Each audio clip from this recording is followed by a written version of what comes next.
what I can tell you with absolute certainty, and I know I speak for every one of the Democratic candidates, is that no matter who wins, and we certainly hope it's going to be us, we are going to unite together.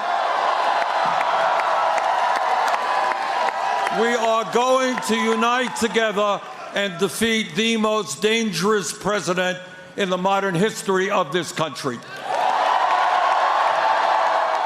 Bernie Sanders won the New Hampshire primary last night by a fairly narrow margin amid a record-setting turnout, though, for the Democrats. He picked up 9 delegates, but is still in second place in the overall delegate count behind Pete Buttigieg. And Bernie Sanders joins me live tonight. Senator, it's good to have you. Congratulations on your win last night. I wanted to ask about some of the exit polling we have. It's clear in both New Hampshire, national polling everywhere, that you're lapping the field among young voters, both in preference and also turnout, right? This has been a huge area of strength and focus. I wonder about the flip side, though. You have shown relative weakness among voters 65 and older. And given that that's just a very reliable voting bloc in both primary elections and general elections, does that concern you? Do you have a theory for why that is? It does concern me, and I think we're going to do better, and I think we are doing better. I think the New Hampshire results were a little bit better than where we were before. But here is the main thing.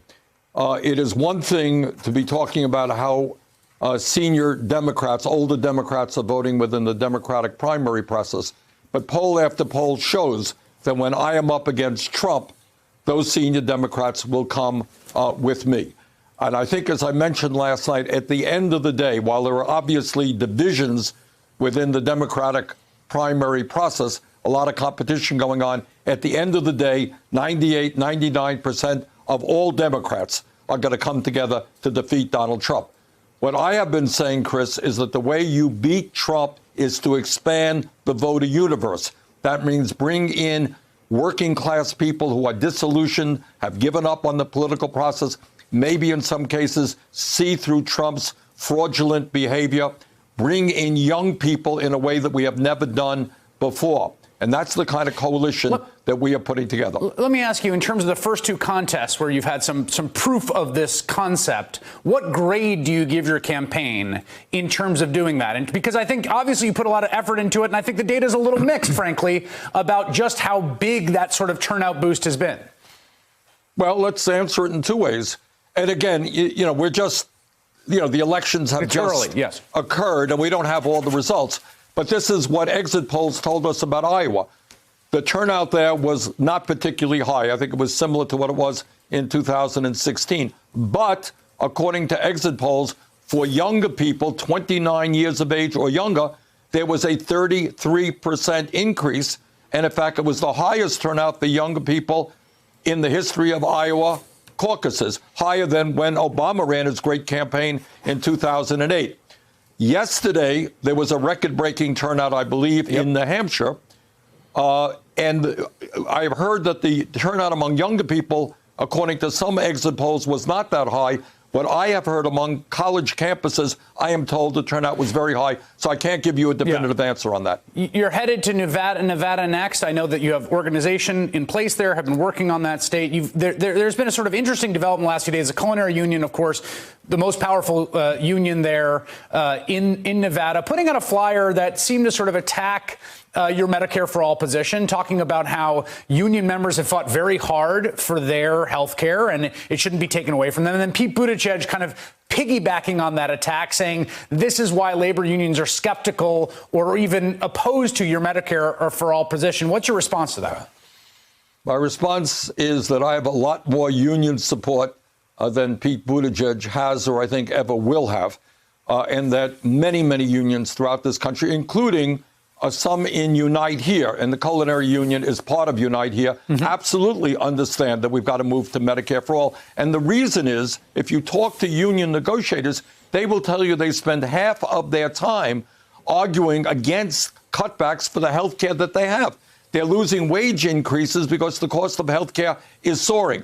When everybody in America has comprehensive health care, and when we join the rest of the industrialized world by guaranteeing health care to all people, unions could then negotiate for higher wages, better working conditions, better pensions.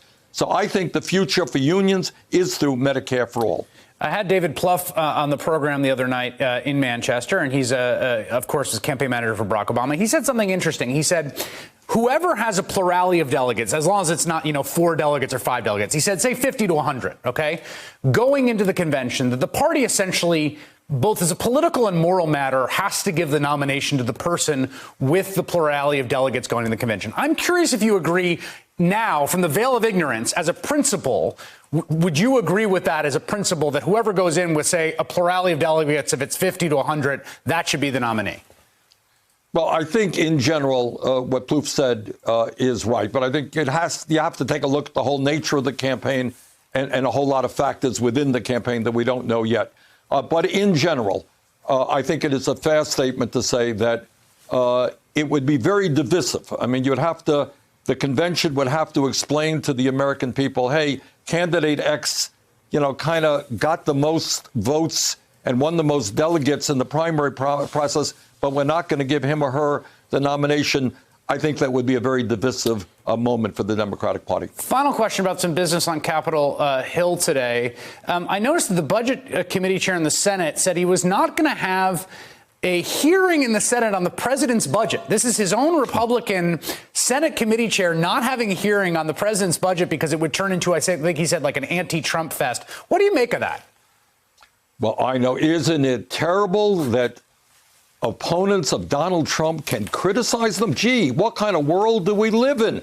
I mean, my goodness, Republicans understand we all have to bow down to our supreme leader, who is the president of the United States, and not criticize him. Look, Trump is a fraud. His budget is a fraud. He promised the American people, among many other things, he wouldn't cut Medicaid, he wouldn't cut Medicare, he wouldn't cut Social Security. Of course, in the budget, there are massive cuts to those programs, as well as environmental programs, and you name it. So I understand why the chairman, and I'm the ranking member of that committee, doesn't want a hearing, because we would expose Trump for the fraud that he is and for the tool of the billionaire class that he truly is. All right, Senator Bernie Sanders, thank you so much for making some time today. Hey there, I'm Chris Hayes from MSNBC. Thanks for watching MSNBC on YouTube. If you want to keep up to date with the videos we're putting out, you can click subscribe just below me or click over on this list to see lots of other great videos.